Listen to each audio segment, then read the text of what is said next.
30 square फुटाच्या दुकानाला majestic हे नाव होतं. मॅजेस्टिक म्हणजे भव्य, वैभवशाली वगैरे. प्रत्येक पुस्तक आपलं नशीब घेऊन येतं. आणि तुम्हाला सांगितलं तर आश्चर्य वाटेल, चक्र ही जी कादंबरी, दळवी जी गाजलेली कादंबरी या स्पर्धेतून आलेली आहे. जसं मी जयवंत दळवी होते, गोनी दांडेकर होते, अरुण साधू होते, श्रीजा जोशी होते, मधु मंगेश कर्णिक होते. आणि ह्या पुस्तकांना इतकी मागणी असायची, म्हणजे बाहेरगावाहून पुस्तकं यायची. आता जसं ऑनलाईन आपण म्हणतो, हो. ऑनलाईन विक्री, ती आमची वेगळ्या प्रकारची ऑनलाईन विक्री होती. पण हे ठणठणपळ सदर जयवंत दळवीने 20 वर्ष लिहिलं. म्हणजे 1964 1983. अहो काय तुम्ही हिटलर एवढी मोठी आवृत्ती काढताय. हो, त्या हिटलरला जर्मनीत पण कोण विचारत नाही. लेखन पण करतात आणि पब्लिशिंग पण करतात. असे लेखक आता आहेत. ग्रंथ, ग्रंथ व्यवहार, लेखक, त्याची निर्मिती याविषयी एखादं मासिक का सुरू करू नये? ज्या प्रमाणात म्हणजे इतर भाषेतून पुस्तकं मराठीत येत आहेत, बंगालीतून येत आहेत, हिंदीतून येत आहेत, त्या प्रमाणात मराठीतून इतर भाषेत पुस्तकं जात नाहीये. नमस्कार. मुंबई तरुण भारतच्या महा MTB गप्पा या पॉडकास्टमध्ये मी आपलं मनपूर्वक स्वागत करतो. मित्र हो, 23 एप्रिल हा दिवस जगभरात जागतिक पुस्तक दिन म्हणून साजरा केला जातो. पुस्तकाचं आपणा सर्वांच्या आयुष्याशी काही ना काहीतरी नातं असतंच. काही लोकांसाठी पुस्तक वाचणं हा एक सामान्य छंद असतो. पुस्तकं काही लोकांच्या आयुष्याचा स्थायी भाव असतात, तर काही लोकांसाठी reading is next to breathing अशा प्रकारचं समीकरण असतं. एखादा लेखक, कवी पुस्तक लिहितो, परंतु ते पुस्तक मूर्तिमंत स्वरूपात आपल्या हाती येईपर्यंत मध्ये बऱ्याच प्रक्रियांमधनं जात असतं.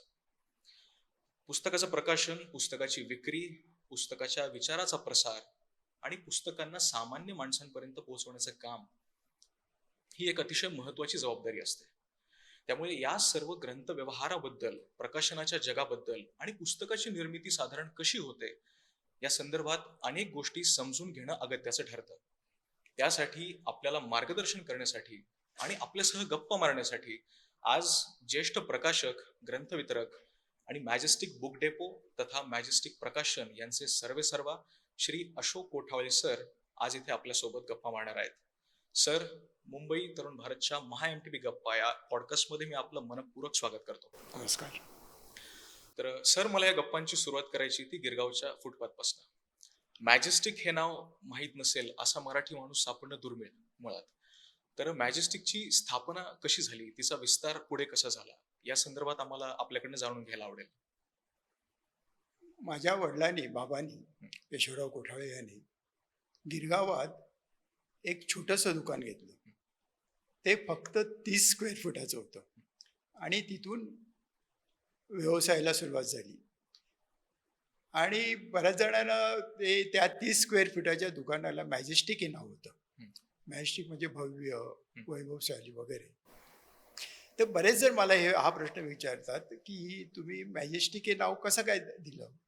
तर त्याचं कारण वेगळं होतं. त्याचं कारण असं होतं की आमच्या शेजारीच मॅजेस्टिक सिनेमा होता.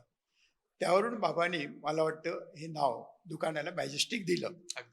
अर्थात ते नंतर मॅजेस्टिक झाली ही गोष्ट वेगळी, पण ती सुरुवात जी आहे ती 30 स्क्वेअर फुटापासूनची आहे. त्यावेळी आम्ही शालेय पुस्तकं पण विकत असू आणि ललित पुस्तकं पण विकत असू. शालेय पुस्तकात म्हणजे मला एक वैशिष्ट्य असं वाटतं, म्हणजे माझ्या बाबांचं आणि माझ्या काकांचं. त्यावेळी काका पण माझ्या दुकानात बसत असत आणि बाबा. शालेय पुस्तकात सुद्धा काय वेगळेपणा करता येईल? आता शालेय पुस्तक विक्री सर्वसाधारण सगळेच जण करायचे त्यावेळी. तिथे बरेच मोठमोठी दुकानं होती गिरगावात. गिरगावात त्यावेळी बॉम्बे बुक डेपो होता, Lakhani book depot, student book depot. म्हणजे आमच्या दुकानाच्या 10 पट दुकानं तिथे होती, म्हणजे आकाराने. परंतु आमचं एक वैशिष्ट्य होतं मॅजेस्टिकचं. तर ते काय होतं, तर आम्ही सेकंड हँड पुस्तकं विकत असू. आणि ही सेकंड हँड पुस्तकं मुलं घेऊन यायची. म्हणजे पुढच्या वर्गात गेला की आदल्या वर्षाची पुस्तकं आणत असत. ती आम्ही बाइंडिंग करून पाहून किमतीत विकत असू. मला आता आश्चर्य असं वाटतं की त्यावेळी बाइंडिंग किती स्वस्त होतं. म्हणजे ते बाइंड केलेल्या पुस्तकांना एक वेगळी मागणी होती. म्हणजे इतर दुकानदारांपेक्षा आमचं म्हणजे आपण आता त्याला ऍड व्हॅल्यू म्हणतो ना, हो हो तसं ह्या मंडळींना त्या दिवसापासून परत आमची कव्हर्सची होती, पुस्तकांवरची कव्हर्स, हं. त्याचं पण एक वेगळेपण होतं. म्हणजे शालेय पुस्तकं, ललित पुस्तकं अशी सुरुवात तिकडे बाबांनी आणि माझ्या काकांनी सुरुवातीला केली. नंतर मग ललित बरोबर त्यावेळी मासिकांचं पण हे होतं. हो. बरीच मासिकं प्रकाशित होत होती. ती त्याची विक्री सुरू झाली वगैरे. अशी एक सुरुवात त्या दुकानात सुरुवात झाली. अगदीच गिरगावचा तो फुटपाथ ते मुंबईतलं महाराष्ट्रातलं पहिलं वातानुकूलित ग्रंथदालन असा तो एक फारच मजेशीर आणि फारच प्रेरणादायी प्रवास आहे. सर मला मॅजेस्टिकने जे काही उपक्रम राबवलेत त्या विषयी खरं जाणून घ्यायचं आहे कारण त्यातून बऱ्याच प्रमाणात मराठी ग्रंथांचा ग्रंथप्रसार झाला. तर सर्वात आधी मला बोलायचं आहे ते दीपावली या मासिकाबद्दल. दीपावली मासिकाचं मुखपृष्ठ हे दीपावलीचा दिवाळी अंक, दीपावली हा आमचा दिवाळी अंक. दीपावली बद्दल सांगायचं म्हणजे दीपावली हा दीनानाथ हं. दलाल हो. प्रकाशित करत असत. हो. ते त्याचे संपादक होते. हा. नंतर 77 साली तो आमच्याकडे आला. हं. आणि तो बाबांकडे आला म्हणजे, आणि मग 77 ते आता म्हणजे जवळजवळ 50 वर्ष तो आम्ही प्रकाशित करतो. हो. दीनानाथ दलाल असताना त्याचं वैशिष्ट्य त्यातली आतली चित्र, आर्ट प्लेट्स वगैरे होत्या. बाबांनी घेतल्यानंतर मग त्याचं स्वरूप त्याने वेगळ्या प्रकारे केलं. त्यात मग चांगल्या लेखकांच्या कथा, कादंबऱ्या म्हणजे जयवंतोळींची कादंबरी वगैरे, व्यंग्यचित्र मालिका, कविता, असं सगळं म्हणजे जे दिवाळी अंकात असावं लागतं ते सगळं दीपावलीत वाचकाला मिळायला लागलं. होय. त्यानंतर महत्वाचा जो एक उपक्रम मॅजेस्टिकचा आहे तो आहे ललित मासिकाचा. म्हणजे अविरतपणे चालणारं मराठीतलं एखादं मासिक, तर त्याचं ललित हे अतिशय एक महत्वाचं उदाहरण आहे. तर ललितच्या एकूण प्रवासाबद्दल त्यातून घडलेल्या ग्रंथप्रसाराबद्दल तुम्ही काय सांगाल? मी त्याआधी मगाशी जे आपण बोलत होतो त्याचा जो विस्तार आहे, मुख्य म्हणजे हो. आमच्या ग्रंथदालनाचा जो विस्तार झाला हं. त्याबद्दल मी आधी सांगतो तुम्हाला. येस. मी तुम्हाला म्हणाल तसं की एक 30 स्क्वेअर फीटाच्या दुकानातून बाबांनी सुरुवात केली. हं. त्याच दुकानात बसून मग नंतर त्यांनी ज्यावेळी प्रकाशन व्यवसाय सुरू केला हं. त्यावेळी त्यांना लेखक भेटायला यायला लागले. पण त्या छोट्याशा दुकानात बसण्याची खूप अडचण होत असे. तर तिथेच गिरगावात एक इराण्याचं हॉटेल आहे कॉर्नरला. त्या बाबा कोण लेखकाला त्या हॉटेलमध्ये घेऊन मग एका चहावर त्या गप्पा होत असत.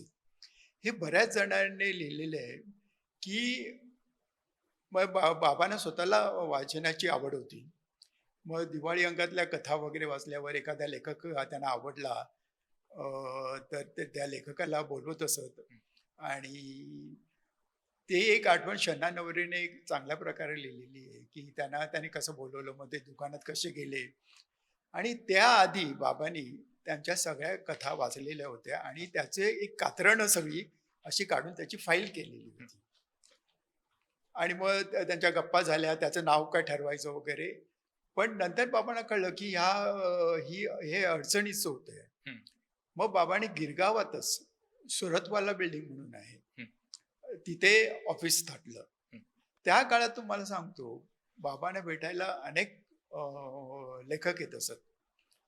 म्हणजे त्यांच्या जयवंत दळवी, शन्ना नवरे, चंद्रकांत काकोडकर, वसंत सरवटे, मधु मंगेश कर्णिक वगैरे.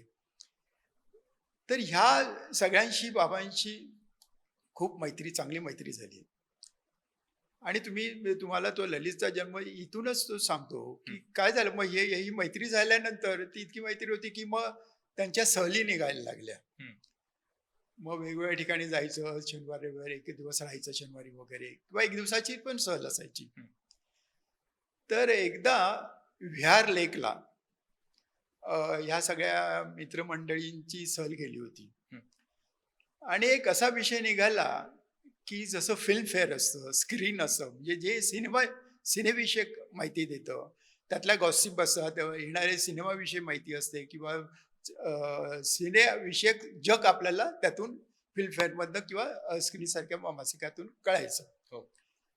तर असंच ग्रंथ ग्रंथव्यवहार, लेखक, त्याची निर्मिती याविषयी एखादं मासिक का सुरू करू नये की ते ग्रंथाविषयी सांगेल, लेखकांविषयी सांगेल, प्रकाशकांविषयी सांगेल, निर्मितीविषयी सांगेल, विनोदी सदर असावं असं त्याच वेळी ठरलं. एक विनोदी सदर असावं ज्यातून लेखकांची आणि या साहित्य व्यवहाराची थोडीशी गमती जमती सदर खिल्ली उडवणार. आणि ते सदर ठणठणपाळ या नावाने जयवंत दळवी लिहित होते. सुरुवातीच्या काळात ते कोणालाही माहीत नव्हतं की हे जयवंत दळवी आहेत. परंतु एका कार्यक्रमात ते हे झालं, म्हणजे ते सांगण्यासारखं आहे ते अगदी की बॉम्बे बुक डेपोमध्ये, म्हणजे आमच्या शेजारीच होते बॉम्बे बुक डेपो, मोठा बुक डेपो होता. तिथे स्वाक्षरी समारंभ होत असत. मोठमोठे लेखक येत असत, आचार्य यात्रे वगैरे. आचार्य यात्रेनं प्रथम मी तिथेच बघितलं, मी त्यावेळी लहान होतो. तर एकदा त्याने ठणठणपाळला बोलवलं. ते म्हणाले ठणठणपाळला आपण बोलूया. मग त्याने एक ठणठणपाळचं एक चित्र होतं जे नेहमी लोगो म्हणून वापरलं जायचं. त्याचा एक मोठा कटआउट केला गेला. त्या कटआउट मधनं फक्त म्हणजे ते जयवंत दळवी होते माहित नव्हतं, फक्त हात यायचा. हातासाठी जागा मोकळी ठेवलेली होती. ठणठणपाळचा मोठा कटआउट आणि त्यातून दळवी ठणठणपाळ म्हणून स्वाक्षरी करत होते. थोड्या वेळ लोकांनी सहन केलं. ठणठणपाळ बाहेर या, ठणठणपाळ बाहेर या. सगळे तिकडे जमलेले वाचक आणि सगळे. आणि मग ठणठणपाळला बाहेर यावं लागलं. आणि ठणठणपाळ कोण आहे ते लोकांना कळलं. पण हे ठणठणपाळ सदर जयवंत दळवीने 20 वर्ष लिहिलं, म्हणजे 1964 1983. बाबा गेल्यानंतर त्याने ते सदर बंद केलं. पण दळवीने मला म्हणजे पुढच्या वर्षी एक नवीन सदर लिहायला सुरुवात केली त्यांनी. आणि ते सदर होतं अलाणे फलाणे. यात एक अलाणे आणि एक फलाणे अशी नावं होती, आणि एक समीक्षक आणि एक लेखक, असं सर्वसाधारण त्याचं एक होतं. आणि ते एकमेकांना पत्र लिहायचे आणि साहित्य विषयक ज्या घडामोडी घडायच्या त्याविषयी ते एकमेकांना सांगत असत. ते गमतीदार असं ते सदर दळवीने दिलं. त्यामुळे ठणठणपाळची उणीव कमी झाली, थोडीशी जी वासत होती ती. आणि बाबाने ह्या बाजूला एक प्रकार, बाबांचं एक नेहमीच व्यवसायाकडे बघण्याचा जो दृष्टिकोन होता, त्याने त्यांचं प्रकाशन व्यवसाय तर आमचा चांगला सुरू झाला होता. अनेक चांगले लेखक मॅजेस्टिककडे होते. जसं मी जयवंत दळवी होते, गोनी दांडेकर होते, अरुण साधू होते, श्रीजय जोशी होते, मधु मंगेश कर्णिक होते. अनेक लेखकांचा गोतावळा ज्याला म्हणू आपण, असा बाबांसोबत होता. परंतु बाबा नेहमी प्रकाशनाबरोबर पुस्तक विक्रीचा पण नेहमी विचार करत असत. म्हणजे हे सुरतवाला बिल्डिंग मधलं तर झालंच दुकान आमचं दुसरं सुरू. पण त्यानंतर आम्ही दादरला दुकान सुरू केलं टिळक ब्रिज खाली. आणि त्याही आधी 1959 साली आम्ही पुण्यात दुकान सुरू केलं. ते बाजीराव रोडवर होतं, शनिपाराजवळ. तिथे मॅजेस्टिक बुक डेपो सुरू झाला. पूर्वी आमचं बुकस्टॉल असंच म्हणायचो आम्ही, मॅजेस्टिक बुकस्टॉल सुरू झाला.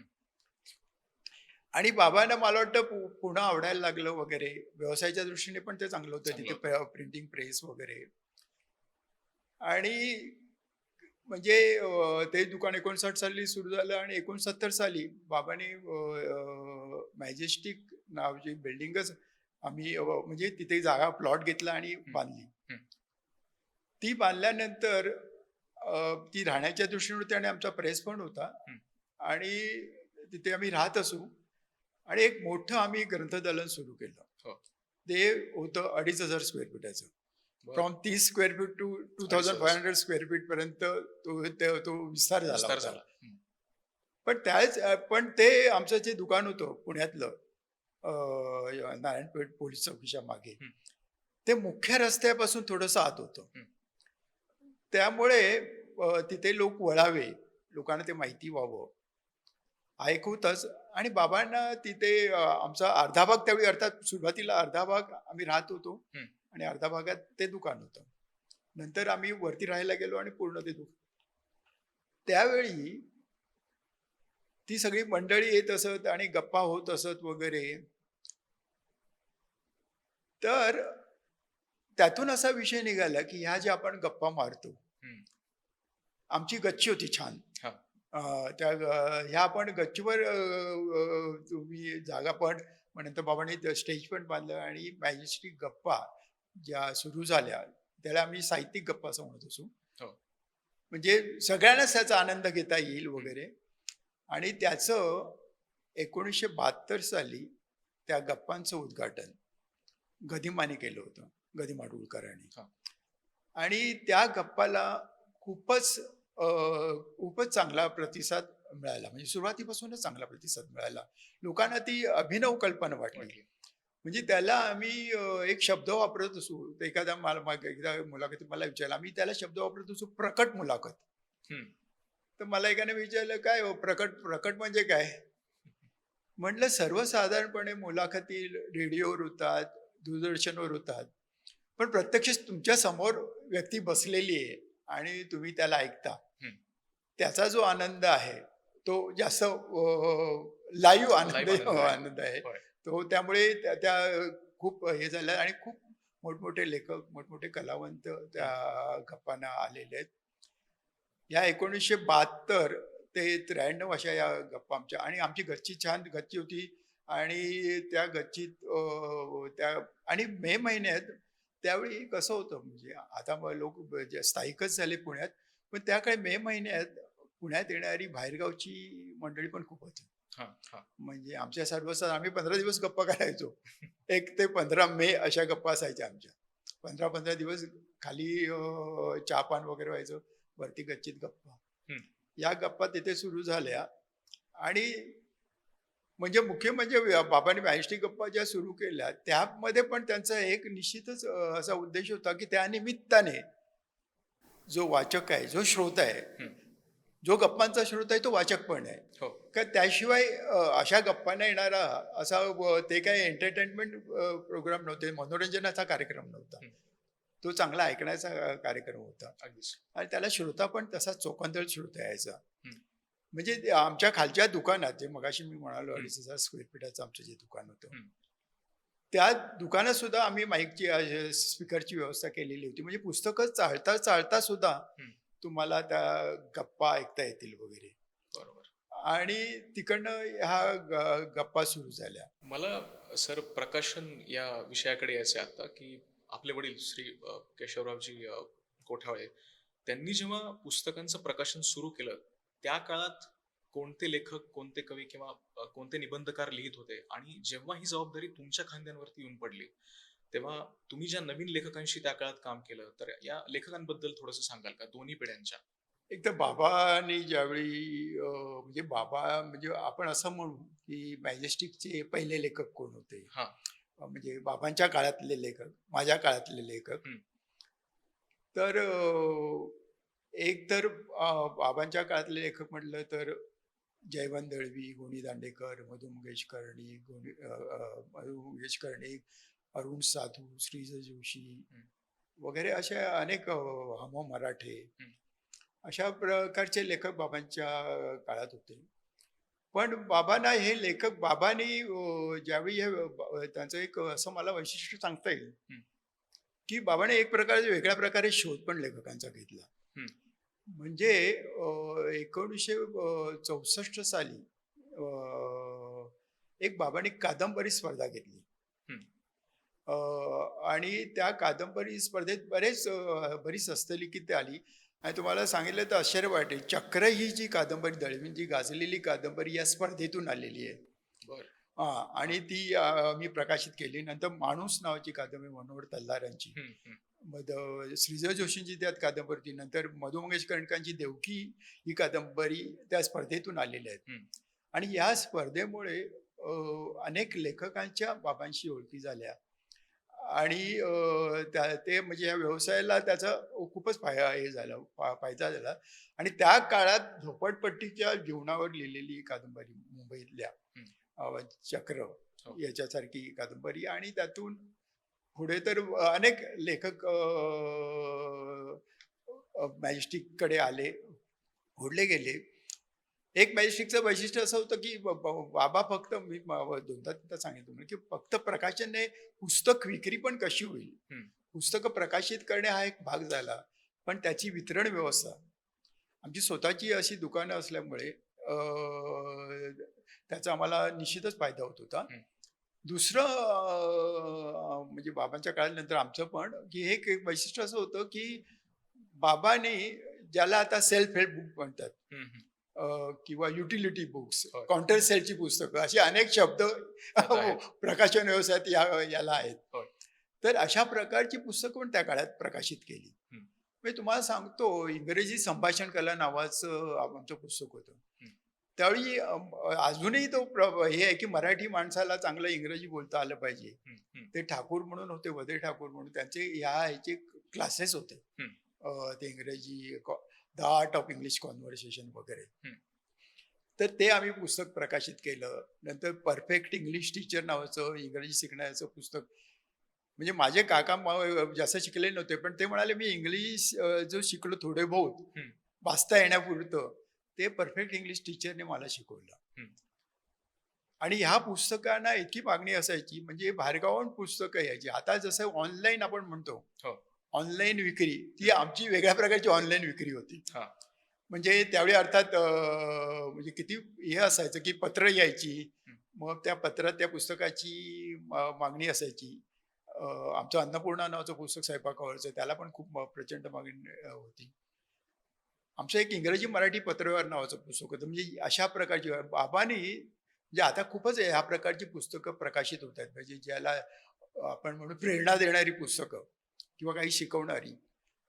पण त्या काळात विकास पुस्तकं म्हणून आमची एक माला होती, विकास पुस्तकं. त्यात संभाषण कला, सभेत कसे बोलावे, मित्र कसे मिळवावे, दीर्घायुषी व्हायचे आहे, स्वयंसूचना, ऑटो सजेशनवर पुस्तक. ह्या पुस्तकं बाबांनी ही पुस्तकं लिहून घेतली. हं. आणि त्याचे लेखक पण भीमराव कुलकर्णी, सुमती श्रीधरमांडे, दप्पा खांबेटे वगैरे असे मोठे लेखक जे ललित साहित्य पण लिहिणारे लेखक होते. अगदीच. आणि यामुळे ह्या व्यवसाय ललित पुस्तकं प्रकाशित करण्याला ती पूरक पण ठरली. हं. अगदीच. की त्याचा जो व्यवसाय अर्थात त्याचा जास्त व्यवसाय होता. हो. आणि त्या काळात एक आता ते व्ही-पी-पी म्हणून असायचं, हं. Value payable by post. हं. म्हणजे लोक ऑर्डर पाठवायचे आणि आम्ही पुस्तक बांधून वगैरे. आमचं पॅकिंग डिपार्टमेंट, पोस्टासाठी एक डिपार्टमेंट म्हणजे एक हे होतं. हं. ती सगळे आल्यावर ते काम करायचं. हं. आणि पुस्तकं पाठवली जायची. आता ऑनलाईन पेमेंट होतं, त्यावेळी ते व्ही-पी-पीने नंतर यायची पैसे येत असत. हं. आणि लोकांचा विश्वास निर्माण त्यावेळी झाला होता असा.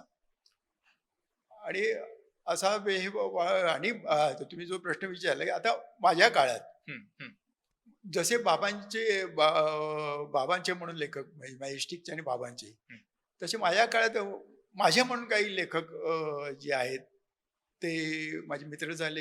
हं. मी त्यात अनिल अवचट आहेत, मुकुंद टाकसाळे आहेत, सुबोध जावडेकर आहेत, राजन खान आहेत.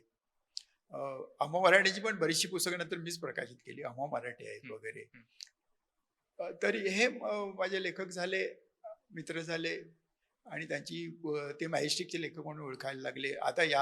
आताचं सांगायचं तर मिलिंद बोकील मॅजेस्टिकचे लेखक आहेत. हं. अरुण खोपकरांसारखे लेखक माझे मित्र आहेत आणि त्यांची पुस्तकं मी प्रकाशित करतो. सर, ग्रंथव्यवहार, साहित्य व्यवहार आणि प्रत्यक्ष ग्रंथ अर्थात ह्या 2 वेगळ्या गोष्टी आहेत. आणि जेव्हा व्यवहार येतो, असं म्हटलं जातं, की व्यवहार आला की माती चिकटतेच.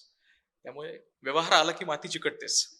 त्यामुळे जेव्हा ग्रंथ व्यवहारात आपण असतो, प्रकाशन विश्वात आपण असतो, तर अर्थातच तुम्हाला अनेक बरे आणि वाईट असे दोन्ही अनुभव आले असतील.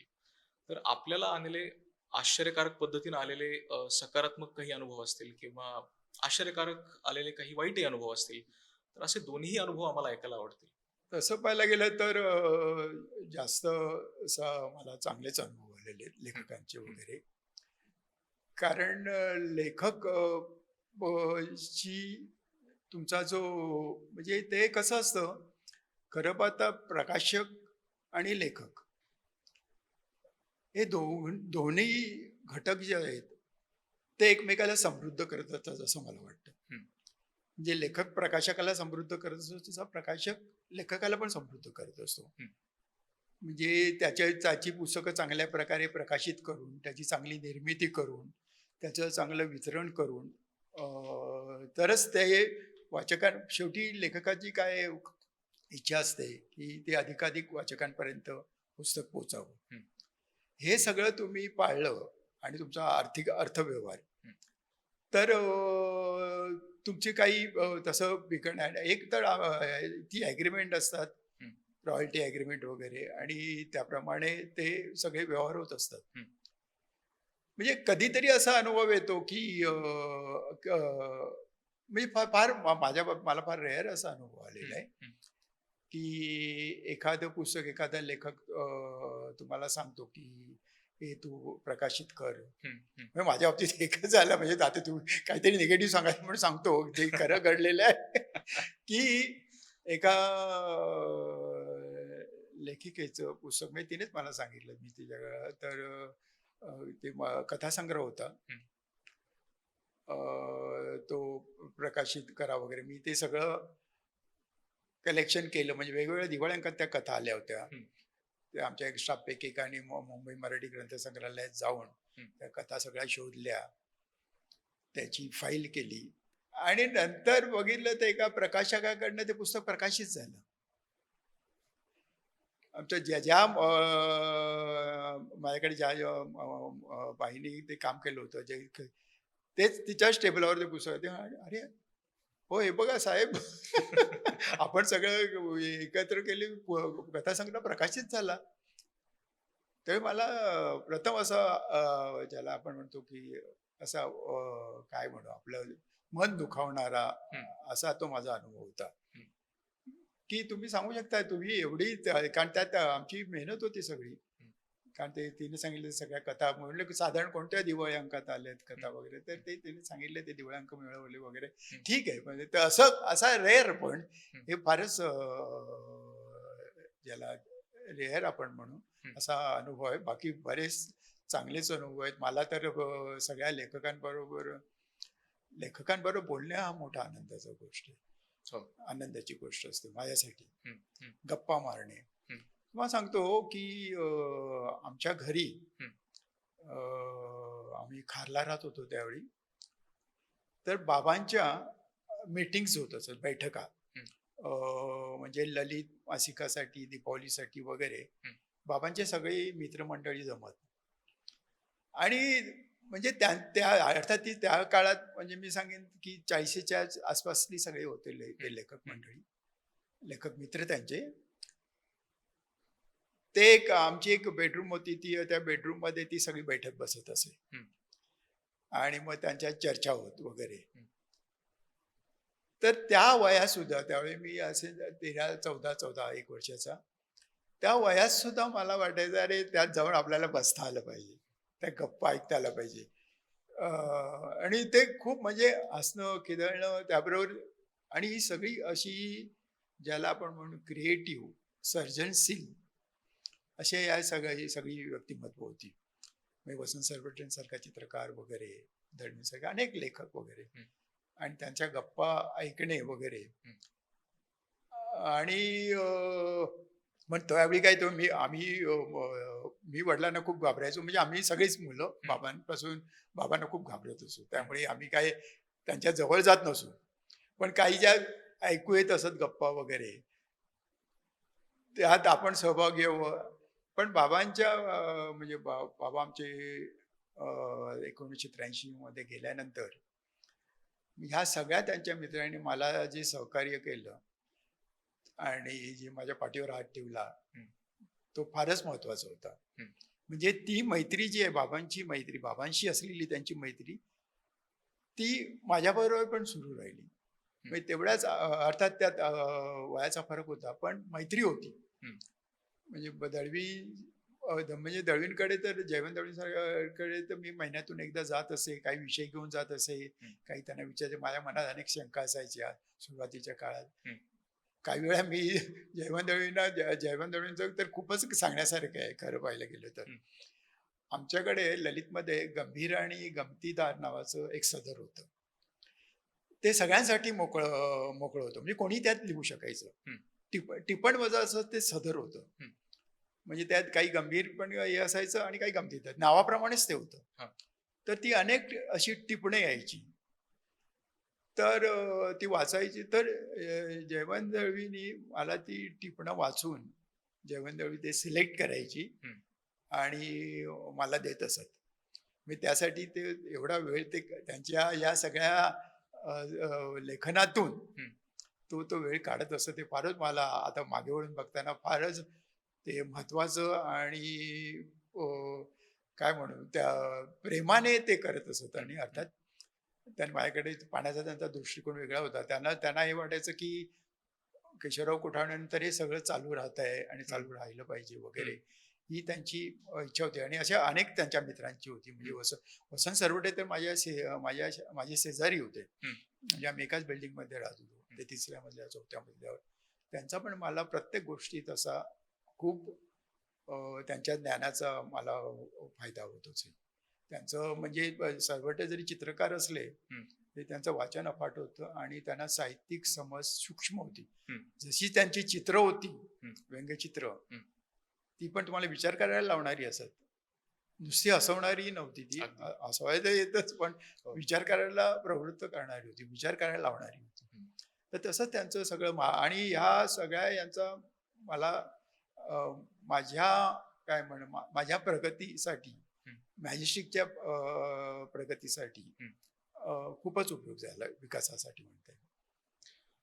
सर, जयवंत दळवींचं नाव निघालंय तर नुकतीच खरं जन्मशताब्दी आपण साजरी केली त्यांची 23-24 साली.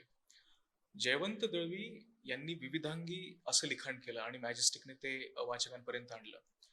तुम्हाला प्रकाशक म्हणून जयवंत दळवींच्या लिखाणातला म्हणजे जो एक सशक्त भाग आहे त्यांच्या लिखाणाचं साधारण समीक्षण करताना तुम्हाला काय सांगता येईल? मला जयवंत दळवींच्या बाबतीत असं वाटतं, म्हणजे जयवंत दळवी मी अगदी कॉलेजमध्ये असल्यापासून वाचायचो.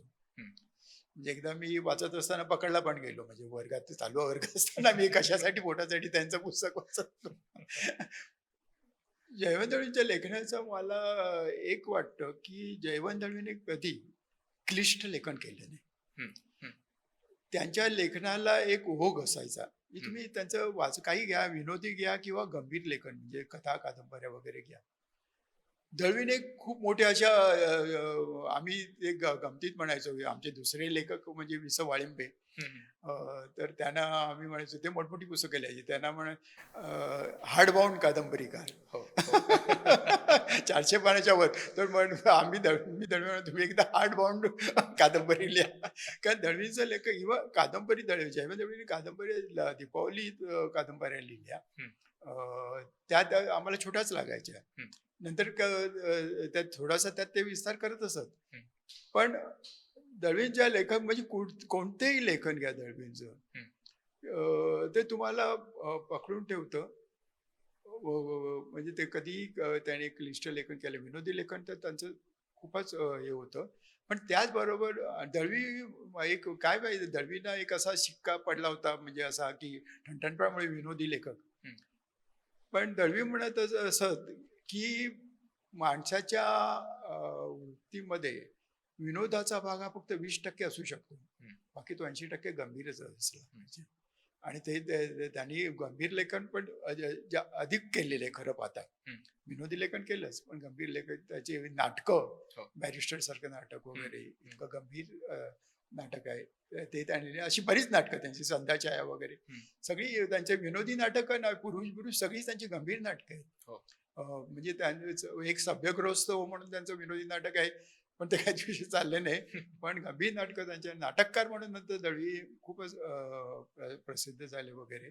आणि ती सगळी नाटकं हे होती, म्हणजे पुरुष सारखं नाटक घ्या, बॅरिस्टर सारखं नाटक घ्या. मला वाटतं दळवींचं म्हणजे दळवी तसे चौफेर लेखन करणार होते. आणि दळवींना मला दुसरं की तुम्हाला सांगतो, मी हा प्रत्यक्ष अनुभव सांगतो तुम्हाला. आमच्याकडे मी पहिलाच दिवाळीचा अंक करत होतो, दीपावलीचा संपादक. आणि आमच्याकडे एक लेखमाला असते दीपावली. तर वास्तू म्हणून एक लेखमाला होती. हं. त्यात वेगवेगळ्या वास्तू होत्या. कॉफी हाऊस, नंतर खटावाडी वगैरे. खटावाडी म्हणजे मौजेचं ऑफिस हं. आणि मौजेचा प्रेस जिथे होता ती खटावाडी. हं. ती अनेक कारणाने गाजलेली आहे. हं. मुख्य म्हणजे त्याचे संपादक श्रीपू भागवत तिथे बसत असत, राम पटवर्धन वगैरे. तर असं ठरलं की या वासूवर, खटावाडीवर आम्ही नावं ठरवली. या वासू ही व्यक्ती लिहिली या वासूवर. तर खटावाडीवर कोणी लिहावं, तर गरा कामत यांचं नाव आम्ही निश्चित केलं. हं. तर या गरा कामतांकडे त्यावेळी मी अर्थात तरुण होतो, त्यामुळे ते 3ऱ्या मजल्यावर राहायचे. मी त्यांच्या घरी 3दा 4दा गेलो. ते मला दरवेळी एखादी आठवण सांगायची. हं. उभा भावेंची सांगायची, कधी व्यंकटेश माडगूळकरांची सांगायची वगैरे, कधी राम पटवर्धनांची सांगायची. आणि हा विषय छान आहे हा, असं सांगायचे. मी लिहितो. आणि अगदी दिवाळी जवळ आली आणि त्याने बॉम्ब टाकला हं. की अरे नाही रे, हा पुस्तकाचा विषय आहे. आणि मला लेख दिला नाही. मी जयवंत दळवींकडे गेलो आणि जयवंत दळवी म्हणून असं असं झालं हो, ते लिहायला आता तुम्हीच लिहा. हं. आणि जयवंत दळवीने तो लेख, इतका अप्रतिम लेख खटावाडीवर, कारण खटावाडीशी दळवींचं खूप जवळचं नातं होतं, हं. हं. इतका अप्रतिम लेख लिहिला की तो नंतर 2दा पुनर्प्रकाशित झाला. म्हणजे नंतर अली ज्यावेळी खटावाडीचे ऑफिस जे आहे मौजेचं तिकडनं हल्लं, त्यावेळी लोकसत्तेने तो छापला. हं. आणि म्हणजे त्या लेखाची सुरुवात सुद्धा दळवीने इतकी मजेशीर केली. आणि त्यातले बारकावे, त्या वास्तूचे बारकावे, हं. तिकडे येणाऱ्या माणसांचे बारकावे, ह्या सगळ्या मंडळींना, म्हणजे जी भागवत, हो. श्रीपू भागवत, विपू भागवत, या सगळ्यांशी त्यांचे जवळचे आणि प्रेमाचे संबंध होते ऍक्च्युली. हं. ते त्यांना, त्याने असं पण म्हटलेलं होतं, ज्यावेळी खटावाडी बंद झाली किंवा जेव्हा सत्यकथा बंद झाला, हं. बंद झाली, त्यावेळी माझा ठणठणपाळचा एक हुकमी विषय गेला. गेला. तर त्याने लिहिलं, सुरुवातच त्या लेखाची इतकी मजेशीर केली होती की तुम्ही राम पटवर्धन, श्रीपू भागवत वगैरे यांना, हे चांगले वाचक आहेत, हं. खूप वाचतात वगैरे, हं. तुम्ही यांना खूप लिहायला सांगा, लिहिण्याचा आग्रह करा. ते 2च शब्द लिहितात, साबार परत. अशी त्या लेखाची सुरुवात. तो लेख इतका सुरेख लेख, आणि त्याच्यानंतर इतकी चर्चा झाली. हं. तर मी असं मनातल्या मनात म्हणालो की त्यांचा नकार, म्हणजे घरा कामतांचा नकार मला वरदानच ठरला. हं. हं. हं. प्रतिभाला. आणि दळवींना लिहिताना काही जणांना जे खूप अडखळणं असतं, हं. हे असतं, परत परत पुनर्लेखन करणं असतं, हं. हं. तसं दळवींचं फार कमी होतं. हं. दळवींच्या त्याचमुळे मला वाटतं वाचक, तो लेखनाचा ओघ आहे ना, हां. तो त्यामुळे वाचकांना पण तो जाणवतो. अगदी. अगदी. म्हणजे कधी ठणठणपाळ त्याने लिहिताना किंवा नंतर अलाणे फलाणे मी असताना कधी त्याने आज नाही उद्या देतो परवा देतो असं कधीच केलं नाही. हं. हं. त्याने ज्या तारखेला त्यांचा तो लेख तयार असायचा. हं. म्हणजे लेखन हे त्यांना खूप कष्टकारी काही जणांना होतं, हो. जसं त्यांना ते होत नसतं. त्यांना ते सुचायचं आणि ते उतरायचं पण हं. कागदावर. हं. म्हणूनच इतक्या, म्हणजे किती कादंबऱ्या, इतकी नाटकं वगैरे दळवीने जे लेखन केलंय. अगदी. आणि दळवी आपल्या वेळेला खूप महत्व देत असत. हं. हं. म्हणजे कधी वेळेचा अपव्यय, म्हणून मी पण, मला त्याने एकदा सांगितलं, त्यांना अमेरिकेला गेले असताना त्यांना हेमिंग्वेला भेटायचं होतं. हं. हं. पण ती भेट घेताना त्यांना किती कष्ट पडले, किती प्रयत्न करावे लागले. हे 20 मध्ये कामाला होते हा, म्हणजे दळवी, हं. खरं. हं. पण तरीही इतक्या सहजासहजी लेखकाची भेट झाली नाही. हं. पण दळवी म्हणतात की इकडे बरेच वेळा मी इथे भवानी शंकर रोडला आलो होतो, हं. तर कळलं दळवी इथे राहतात, हं. म्हणून आलो. हं. इतक्या सहजतेने लेखकाचा. मी पण दळवींना कधीही अपॉइंटमेंट घेतल्याशिवाय भेटलो नाही. हं. त्यांना सांगायचो, कारण मला त्यांच्याशी बोलायचं पण असायचं अर्धा पाऊण तास तरी. हं. त्यामुळे मी त्यांची वेळ बघून हे करूनच जायचो. हं. आणि कधी त्याने म्हणजे त्यांना एक तर कसं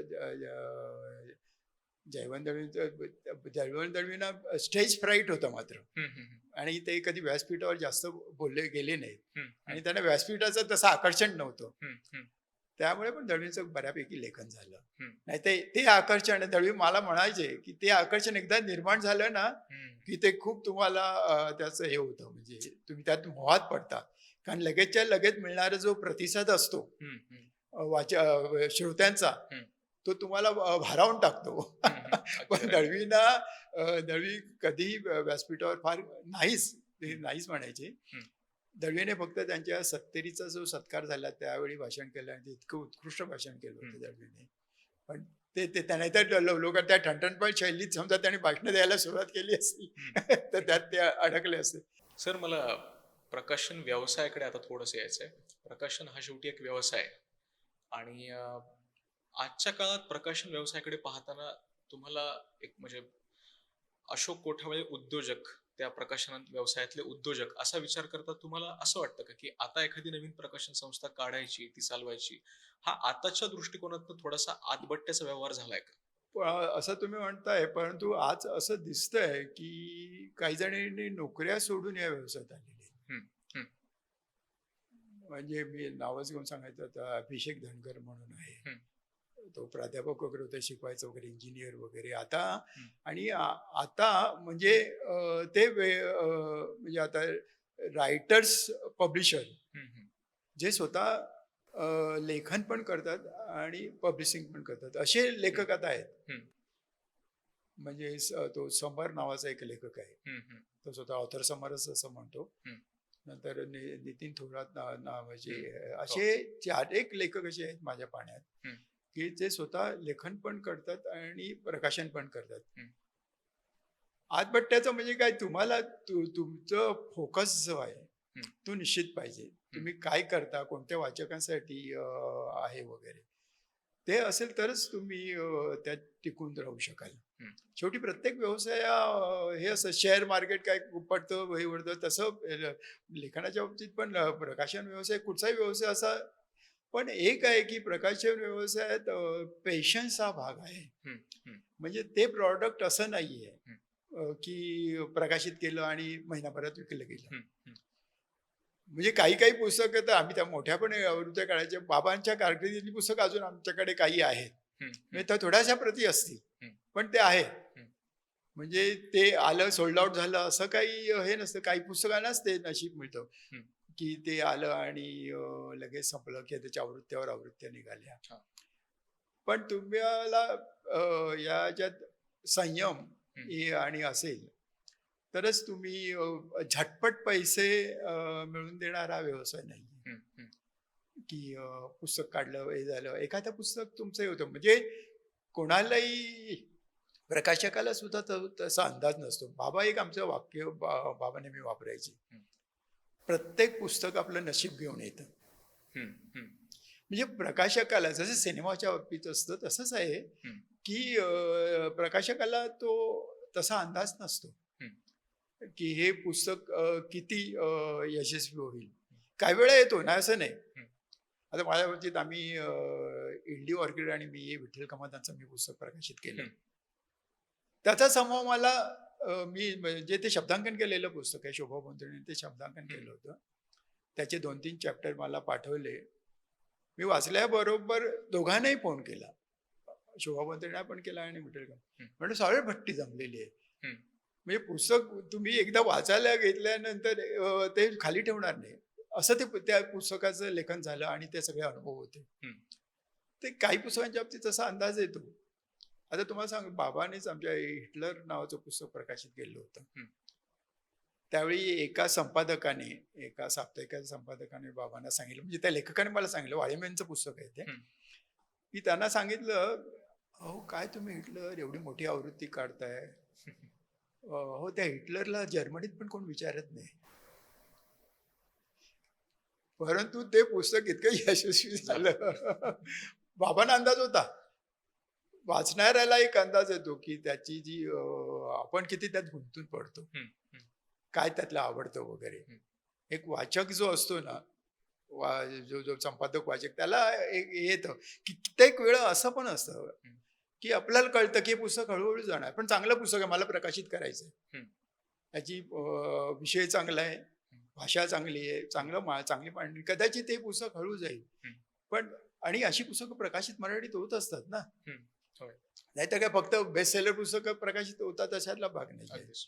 ती कित्येक वेळा प्रकाशकाला माहिती असतं होय. की हे पुस्तक त्या वेगात संपणारं नाहीये. हम्म. हम्म. याची पण तो प्रकाशित करत असतो. तो व्यवसायाचा भाग आहे. चांगली पुस्तकं आली पाहिजे. सर, पुस्तक विक्रीच्या संदर्भात एक प्रश्न जो मला विचारायचा आहे की आता विक्रीचं माध्यम येणाऱ्या अनेक काळांमध्ये बदलत गेलेलं आहे. तर आत्ताच्या विक्रीच्या माध्यमाबद्दल आपल्याला साधारण काय सांगता येईल? आता थोडं सोपं झालेलं आहे हं. आणि जे तुमच्याच हातात आहे. हं. म्हणजे पूर्वी कसं होतं की आम्ही संपादकांकडे म्हणजे वर्तमानपत्रांकडे नवीन आलेलं पुस्तक पाठवायचो. हं. ते पाठवल्यानंतर अनेक त्यांच्याकडे पुस्तक आलेली असतात. हं. मग ते परीक्षणाला देतात. हं. मग तो परीक्षक असतो, हं. तो महिनोन-महिने त्याच्यावर ते पुस्तक घेऊन ठेवतो हं. आणि देत नाही. म्हणजे ते दुसऱ्यांच्याच हातात आपलं गेलेलं असतं एकदा अगदी. पुस्तक प्रकाशित झाल्यानंतर. हं. परंतु आता ह्या Facebook, Instagram वगैरे किंवा व्हिडिओज, या रील्स, हं. हे जे माध्यम आहे हे तुमच्या हातात आहे. हो. तुमच्या पुस्तकाची प्रसिद्धी किती करायची, काय करायची. आता फेसबुकवर त्यांचं ॲडव्हर्टाइजमेंटचं पण एक हे आहे. अगदी. तुम्ही फेसबुक ॲडव्हर्टाइजमेंट पण करू शकता. हं. मग ती अनेक ठिकाणी पोहोचते आणि ते म्हणजे त्यासाठी तुम्हाला थांबावं लागत नाही. होय.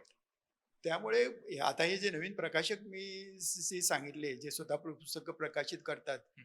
त्यांचं जाहिरातीचं माध्यम हेच आहे. होय. व्हिडिओद्वारा, फेसबुकद्वारा, इंस्टाग्रामद्वारा, रील्सद्वारा हं. पुस्तकाची प्रसिद्धी करता येते. हं. जी तुम्ही त्याचे मालक आहात. अगदी. जेवढी पाहिजे तेवढी करता येईल तुम्हाला. हो. एखाद्या पुस्तकाला किती प्रमोट करायचं, हं. हे तो प्रकाशक ठरवू शकतो आणि ते त्याच्या हातात आहे. हा मोठा फरक आहे. हं. आणि दुसरं म्हणजे ऑनलाईन हं. ऑनलाईन विक्री. हं. तिथल्या तिथे व्हॉट्सअपद्वारा पण होते आता. हो. व्हॉट्सअपवर तुम्ही मागणी करा, हा नंबर आहे, याच्यावर पैसे पाठवा. आता QR कोडमुळे तर इतकं सोपं पेमेंट झालेलं आहे. हं. हं. आणि ती त्यामुळे विक्रीचं जे आहे आता बघा, म्हणजे मी तुम्हाला सांगतो की आता पुस्तकाची दुकानं तशी कमी होत चालली आहेत. हं. हं. म्हणजे पुस्तक विक्रीची. हं. पण ही विक्री जी आहे ती ऑनलाईन विक्रीमुळे भरून येते. हां. लोक आता डायरेक्ट तुमच्याकडे तुम्हाला अप्रोच होऊ शकतात. तुमची वेबसाईट असते. हं. आता आमची magistrate.com म्हणून आहे. हं. त्याच्यावर सतत आम्हाला ऑर्डर्स असतात. हं. आणि कुठून, कारण आता काय आहे, प्रवासातला वेळ जो आहे, हं. म्हणजे मला आमचं दादरला दुकान आहे, मध्यवर्ती ठिकाणी आहे. तर एक चेंबूरचा माणूस मला त्यावेळी नवीन नवीन सुरू झालं होतं, तो अहो चेंबूर तुम्ही आता ते हे करा ऑनलाईन वगैरे. त्यावेळी माझं नव्हतं, नंतर झालं सुरू लगेच की ते जाण्या येण्यात खूप वेळ जातो हो. हं. हं. यायचं. आणि खरोखर आता प्रवास इतका हे झालेला आहे ना, होय. ट्रॅफिकमुळे वगैरे नकोसा वाटतो. हं. आणि आणि एजेड लोकांना म्हणजे म्हाताऱ्यांना वगैरे, वृद्ध लोकांना तो अधिकच कठीण झालेला आहे. अगदी. तर ही सगळी माध्यमं आहेत ना, त्याचा खूप चांगल्या प्रकारे नवीन प्रकाशक ज्यांना टेक्निकल त्याचं नॉलेज आहे, हं. ते तर खूप चांगल्या प्रकारे त्याचा उपयोग करतात आणि केला पण पाहिजे. निश्चित. निश्चित सर. मला सर शेवटाकडे यायचं आहे आता. आणि एक जो मला वैयक्तिक एक तरुण लेखक आणि अनुवादक म्हणून जो प्रश्न कायम भेडसावत असतो, इंग्रजी हिंदीतली पुस्तकं, भरमसाठ पुस्तकं आता मराठीमध्ये अनुवादित होऊन येत आहेत. पण मराठीमध्ये जे इतक्या वर्षाचं उत्तम संचित आहे, उत्तम कादंबऱ्या आहेत, कविता आहेत आणि म्हणू त्या प्रकारातलं साहित्य आपल्याकडे आहे. पण ते साहित्य इतर भाषांमध्ये जाण्याचा जो प्रवाह आहे, जो ओघ आहे, तो अत्यल्प आहे आणि ती अतिशय चिंतेची बाब वाटते. तर त्या संदर्भात तुम्हाला काय वाटतं की हा ओघ इतका कमी का आहे? तुम्ही म्हणता ते खरं आहे, की ज्या प्रमाणात म्हणजे इतर भाषेतून हं. पुस्तकं मराठीत येत आहेत, हं. बंगालीतून येत आहेत, हिंदीतून येत आहेत, त्या प्रमाणात मराठीतून इतर भाषेत पुस्तकं जात नाहीये. हं. हे सत्य. म्हणजे ह्यासाठी काहीतरी वेगळ्या प्रकारे मला वाटतं ती एक भाषांतरासाठी आणि याबाबतीत साहित्य अकादमीने काही याबाबतीत प्रयत्न वगैरे केले पाहिजे. साहित्य अकादमी ज्या पुस्तकांना साहित्य अकादमी पुरस्कार मिळाले ती सगळ्या भाषेत जातात. हं. पण तुम्ही म्हणताय हे अगदी सत्य की कितीतरी मराठीत अशी पुस्तकं आहेत. हं. आपल्याकडे काही पुस्तकं म्हणजे अशी गुजरातीत वगैरे म्हणजे वि. स. खांडेकर, हं. मी असं ऐकलंय वि. स. खांडेकरांची गुजरातीत त्यांना चांगला वाचक वगैरे आहे. निदान बेस्ट सेलर तरी पुस्तकं अशी गेली पाहिजेत आणि असे अनुवादक पण निर्माण झाले पाहिजेत हं. ज्यांना ती भाषा येते. हं. हं. म्हणजे तमिळमध्ये गेलं पाहिजे तर ती तमिळ भाषा, तो मराठी पण मराठीचा पण जाणकार आहे आणि तमिळचा पण जाणकार आहे. आणि बरीचशी पुस्तकं म्हणजे इंग्रजीतून शेवटी त्या भाषेत येतात. हं. म्हणजे तमिळमधनं इंग्रजीतून मराठीत वगैरे ती पुस्तकं हे निश्चितच आहे, हे खरं आहे आणि सत्य आहे की त्या प्रमाणात हं.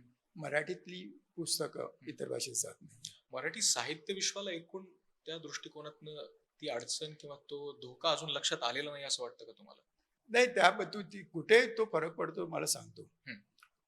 की काही जी बक्षीस पुरस्कार, मोठे पुरस्कार जे आहे, सरस्वती सन्मान सारखा पुरस्कार आहे किंवा ज्ञानपीठ सारखा पुरस्कार आहे, हं.